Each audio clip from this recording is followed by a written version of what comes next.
Cosplay World, we're back with the third in a four-part series on this Chun-Li cosplay. If you're interested in seeing the entire series, I have it up on finalcosplaycore.com. The reason why I broke it up into four is because, for me personally, there was a lot of learning to be done. I don't do a lot of sewing. Like, this is almost entirely sewn costume for somebody else, especially a female something else, or someone else. And so there was a lot of learning to be done for me personally. Now, originally, I made this out of, I guess, scrap material we had on hand. And we were fiddling around in the sewing room, and my sister said, "Hey, you have enough material for this?" And we kind of did, just barely. If I used two different materials, one for the outer facing and one for the lining, we kind of had enough. And I went, sure, I'll give it a shot. I'll try and learn how to do things. This required quite a bit of fitting, and I don't think I would do something quite like this for people I don't know, because it's just kind of uncomfortable for me personally. But essentially what it is two panels of cloth fitted to her body with magic or glue or something. When you look at the model in the game, there are shoulder straps which might explain how it sticks on, but in reality it's less modest than even in game. We couldn't even find where the underwear line would be. So we made a artistic choice to alter the design a tiny bit, and we bought a strapped swimsuit to mount the costume to. The strapped swimsuit will be sewn to the edges underneath the bias tape, and we will put them in structurally important parts so that bits are not seen. Also, because swimsuits cover stuff. There was some talk of a modesty patch, but I was really on the edge of being uncomfortable. It was weird. Yeah, you can tell I'm weird. This specific swimsuit, the way you put it on is by stepping into it and pulling it up over your body and over your shoulders. However, the Chun-Li costume with the shoulder straps is kind of a poncho-ish scenario where you put it in over your head.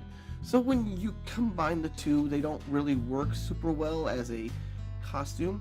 And the solution to this was we cut the shoulder straps, and then we attached bra hooks to them, and then so you put it up, you pull it up over your legs, over your body, and then you attach it via shoulder straps to get into it and get out of it. You might need a little help because it's hard to reach, but otherwise that's it. Actually, the hardest part about it is that once you kind of take it off and put it away, those strappy bathing suits that look super cute and super nice turn into balls of knots and it's like Christmas lights. So half of putting it on is sorting out where each strap goes and how you're supposed to get into it without end up with like 4 straps on one side and then nothing on the left side and not holding up. Absolute mess. We ended up cutting away like 4 of the straps because they're totally unnecessary for the design. We just needed the structural bits to make sure it stayed on her. Now, this was my first time making. They're not just regular breast dart or chest darts or bust darts. They're kind of like even pockets. The game and anime designs for boob clothing is weird. We stepped it back from them straight up being pockets that you put your boobs into to something that might actually be considered a dress-ish scenario. The other issue with that kind of design is it looks really cool in model, but once you get it on a human and start walking around with it, it crinkles and pulls and it doesn't look super good. So we wanted it to be a little bit looser and not as fitting as in the original design. And it took me, I don't know, I'm gonna say like 3 tries to get a nice curvature on the bust dart that I was really happy with, and then a nice spacing for the underbust on the strapping so they didn't pull very much until I was really happy with it. This was quite a lot of fitting, mostly because I wanted it to look good, and I don't have, and the other reason is I don't have a lot of experience, so it turned out okay.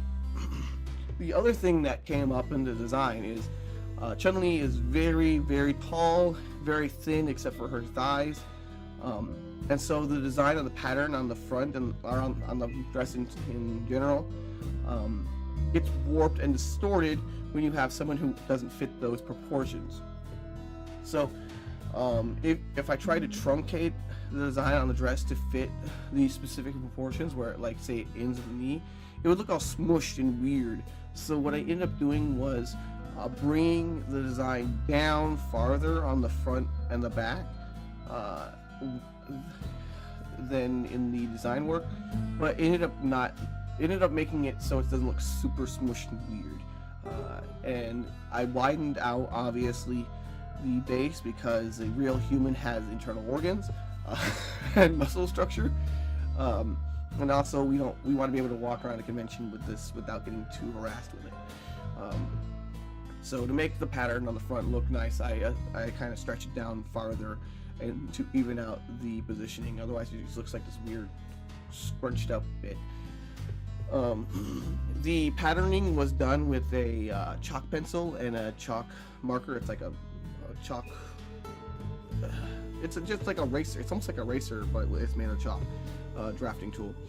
And then once I was happy with that, I actually did on the original material, the scrap material, the one we started off with, and it ended up being too small. Oh, imagine that. And I ended up going to a fabric store and getting more material in order to actually make this out of a reasonable amount of fabric to cover a human. And so I transferred that over to, or it was at least good practice for the final result.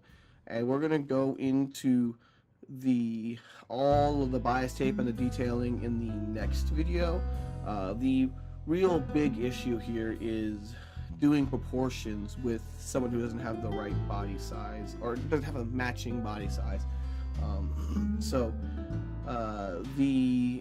I tried to bring in the hips a bit more so that they kind of are accentuated in the same way that Chun-Li's are, without exposing too much, while widening out just the underbust so that it kind of makes it look like she's a bit thinner because there's more fabric covering up her torso, if that makes sense. And then bring up the neckline too. Oh, she also has a collar. Yes, we'll talk about the collar too in the last video. Yep, almost forgot about that. Oh boy, that was something that we had to work out. I'll see you guys in the next video. Good times to all.